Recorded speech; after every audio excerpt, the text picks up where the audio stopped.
نحمده ونصلي على رسوله الكريم أما بعد أعوذ بالله من الشيطان الرجيم بسم الله الرحمن الرحيم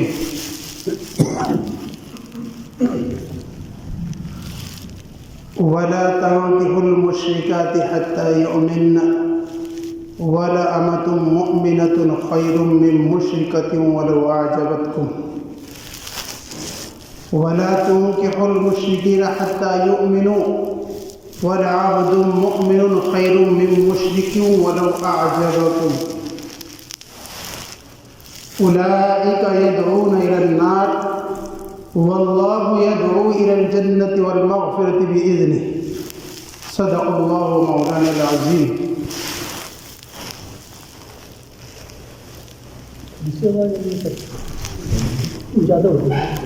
قال النبي صلی اللہ علیہ وسلم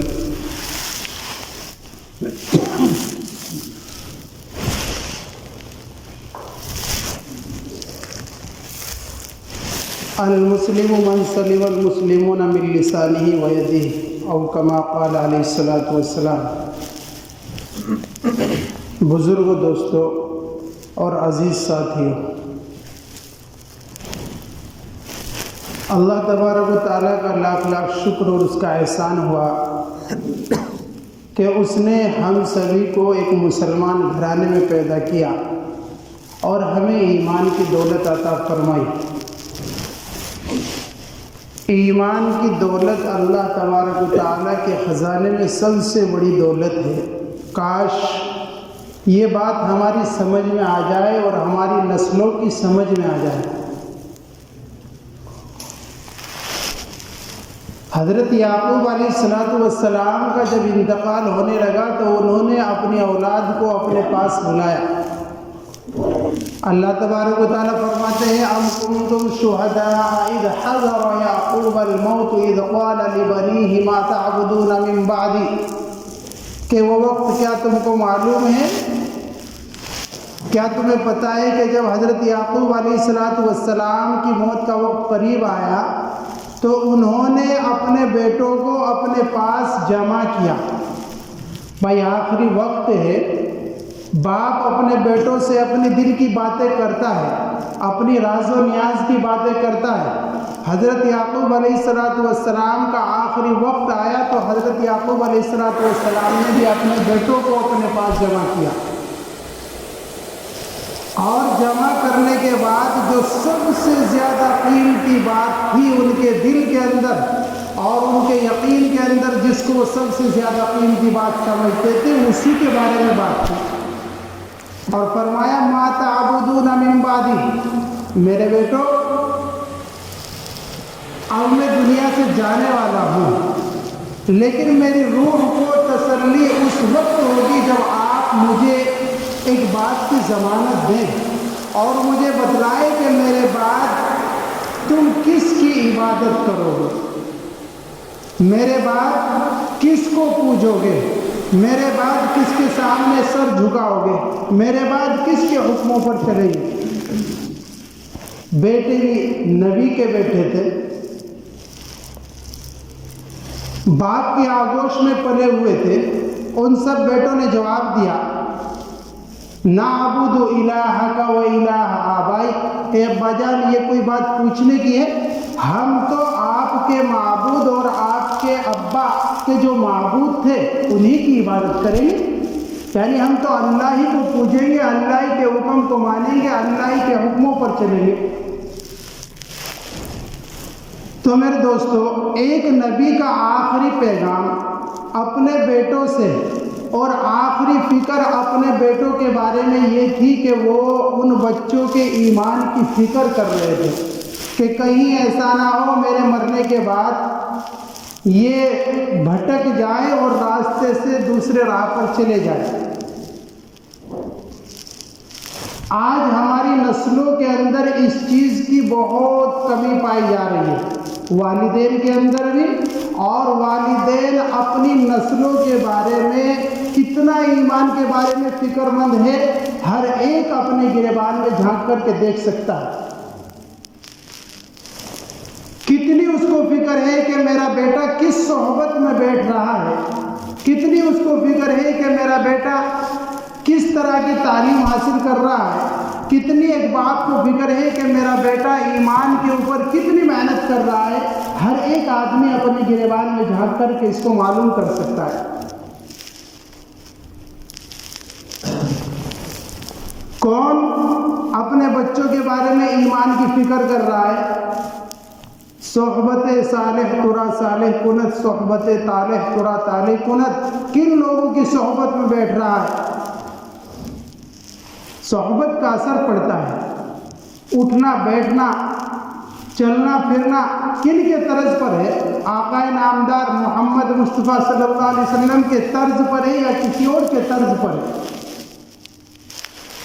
میرے دوستو، ہم سب جانتے ہیں کہ ہمیں اس کی کتنی فکر ہے اور ہمیں اپنی اولاد کے بارے میں اس کی کتنی فکر ہے، ہمیں سب معلوم ہے۔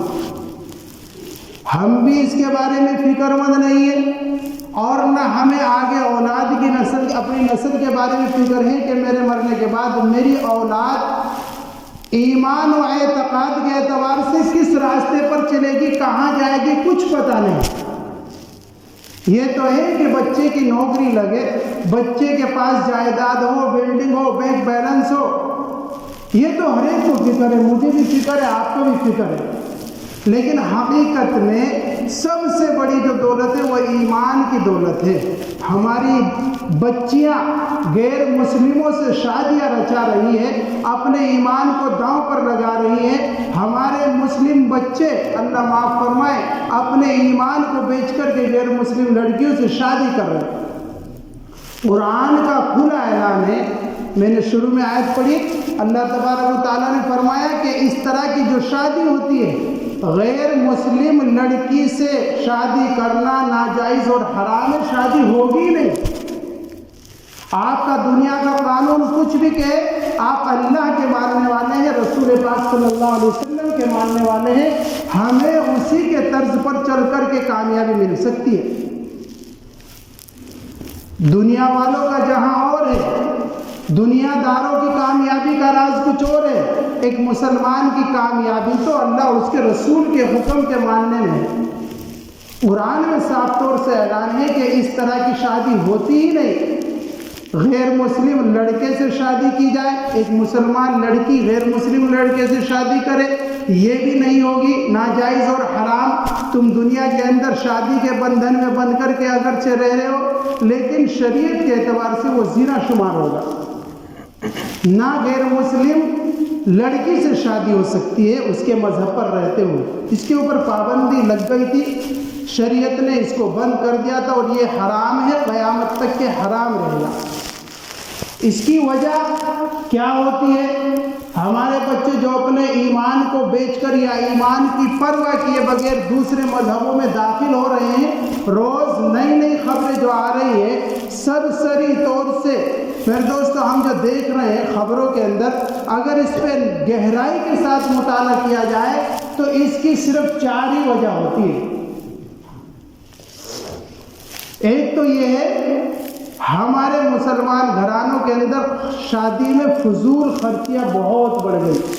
بیچارہ ایک غریب مسلمان جس کے یہاں جوان بیٹی بیٹھی ہوئی ہے، وہ سوچتا ہے کہ یہ کسی طرح سے عزت سے میرے گھر سے ودا ہو جائے، اس کے پاس اتنا سامان دینے کے لیے نہیں ہوتا، لیکن اس کے باوجود وہ سوچتا ہے کہ یہ عزت کے ساتھ چلی جائے، چاہے کسی غیر مسلم ہی کے چلی جائے۔ ایک تو شادی کے اندر فضول خرچیوں کا ہونا۔ میرے دوستو، ایک مخلوط تعلیم، لڑکا لڑکی ایک جگہ پر پڑھ رہے ہیں، ایک کالج ایک یونیورسٹی کے اندر پڑھ رہے ہیں، آپس میں دوستی ہو گئی، دھرم کس کا کیا ہے ان کو کوئی معلوم نہیں، دھرم ان کے بیچ میں کوئی آڑ نہیں ہے، آپس میں دوستی ہو گئی، اور یہ دوستی اتنی بڑھتی ہے کہ اللہ معاف فرمائے یہ ایمان کو داؤں پر لگا دیتی ہے، اور ایمان کو پسے پشت ڈال کر کے اس کی شادی اس کے ساتھ ہو جاتی ہے۔ ایسے ہی مخلوط ملازمت، لڑکا لڑکی ایک آفس میں کام کرتے، ملازم ہے، کام کر رہے ہیں، تنہائی میں رات میں ڈیوٹی پر انجام کام کو دے رہے ہیں، تو اس کی وجہ سے بھی ایک مسلم لڑکا یا ایک مسلم لڑکی دوسرے کے چکر میں آ جاتے ہیں اور ان کے نزدیک ایمان کی کوئی وقعت نہیں رہتی۔ کیا ہم مسلمانوں کو ان چیزوں پر قدغن لگانے کی ضرورت نہیں ہے؟ کیا ہماری ضرورت نہیں بنتی اور ہماری ذمہ داری نہیں بنتی ہے کہ ہم ہماری نسلوں کے اندر دین کیسے بچے، ہماری نسلیں دین پر کیسے چلے، آپ صلی اللہ علیہ وسلم کے طرز کو ان کی زندگی میں کیسے لایا جائے؟ ہر ایک مسلمان ماں باپ کی ذمہ داری نہیں بنتی؟ میرے دوستو بنتی ہے، قیامت میں پکڑ ہوگی، آپ اس چیز کو مانیں یا نہ مانیں، حقیقت میں آپ کی ذمہ داری بنتی ہے، ہم سب کی ذمہ داری بنتی ہے کہ میرے مرنے کے بعد میرا بچہ جب اس کا انتقال ہو تو اس کا آخری کلمہ لا الہ الا اللہ محمد رسول اللہ صلی اللہ علیہ وسلم ہونا چاہیے۔ یہ فکر میری اپنی ہونی چاہیے، ہر ایک مسلمان کی فکر ہونی چاہیے کہ ہماری نسلوں میں ایمان کو کیسے باقی رکھا جائے۔ اللہ کا شکر ہے اب تو جگہ جگہ پر مسلمانوں نے اس طرح کے کالج اور اس طرح کے مدرسے قائم کر بھی دیے ہیں۔ یہ جو شروع کی بچے کی ذہن کی تختیاں ہوتی ہیں اور 8-10 سال کی جو عمر ہوتی ہے، اب عمر ہو گئی 10 سال کی جو عمر ہوتی ہے 10-12 سال تک بچے کی تختی دل کی بالکل صاف اور شفاف ہوتی ہے، بچے کی ذہن کی تختی بالکل صاف اور شفاف ہوتی ہے۔ آپ اس تختی کے اوپر جو نقش ڈالیں گے وہ بچے کے دل و دماغ کے اوپر بیٹھے گا۔ آپ بڑے یونیورسٹیوں میں پڑھائیے، کالجوں میں پڑھائیے، لیکن ایسے کالج کو ڈھونڈیے، ایسی یونیورسٹیوں کو ڈھونڈیے کہ جس میں مخلوط تعلیم نہ ہو، لڑکا لڑکی ایک جگہ نہ پڑھتے ہو۔ لڑکیوں کے لیے لڑکیوں کے اسکول کا انتظام کیجیے اور لڑکوں کے لیے لڑکوں کے اسکول کا انتظام کیجیے۔ اور جو شروع کی بچے کی عمر ہوتی ہے، اس عمر کے اندر آپ اپنے بچوں کو ایسے ماحول کے اندر تعلیم دلائیں کہ جس سے اس بچے کے ذہن کے اندر اللہ اور اس کے رسول کی محبت بھی پیدا ہو، اس بچے کو اللہ اور اس کے رسول کی ذات کا علم بھی ہو۔ اللہ معاف فرمائے، حالات بڑے گمبھیر ہیں، حالات بڑے گمبھیر ہیں۔ خبروں کو دیکھ دیکھ کر کے حالات کے آگے کیا ہونے والا ہے اس پر دیکھ کر کے رونا آتا ہے۔ ہماری نئی نسلیں اسلام سے اس قدر دور ہیں، آج اتنے مدرسے اور مکتب ہونے کے باوجود یقین مانیے ابھی بھی مسلم گھرانوں کے اندر ایسے بہت سے بچے ہیں کہ جو قرآن شریف پڑھنا نہیں جانتے، حفظ وغیرہ تو بہت دور کی بات ہے، ایسے بہت سے بچے آپ کو آپ کے گھرانے میں مل جائیں گے کہ جن پہ قرآن شریف یا تو بالکل پڑھنا نہیں آتا ہے یا پڑھنا آتا ہے لیکن صحیح طریقے سے پڑھنا نہیں آتا ہے۔ کیا ان بچوں کو قرآن شریف پڑھانا اور ان بچوں کو صحیح قرآن شریف سکھانا یہ ایک مسلمان جو اپنے آپ کو مسلمان کہہ رہا ہے اس بات کی ذمہ داری نہیں بنتی؟ میرے دوستو بنتی ہے۔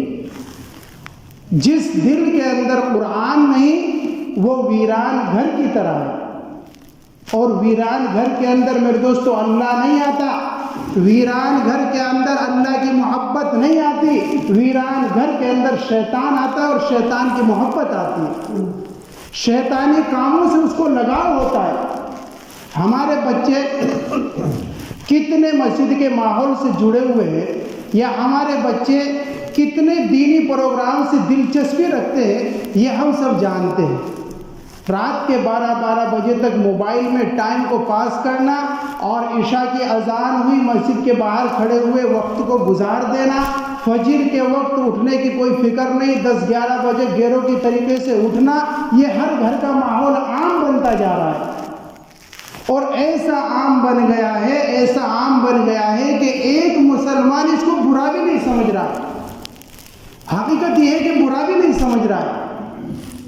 برائی کو جب تک برا سمجھا جائے اس سے بچنا آسان ہوتا ہے اور اس سے توبہ کرنا آسان ہوتا ہے، لیکن برائی جب ماحول میں ایسی رچ بس جائے، انگ انگ کے اندر وہ برائی بالکل پیوست ہو جائے، پھر اس سے کبھی نکلنا آسان نہیں ہوتا۔ آج ہمارا ماحول بڑے دوراہے پر کھڑا ہوا ہے، چاروں طرف سے غیر مسلم تو سوچ ہی رہے کہ کسی طریقے سے مسلموں کو مٹائے، لیکن افسوس کہ اس مسلمان نے اپنی تہذیب کو خود مٹا کر کے رکھ دیا۔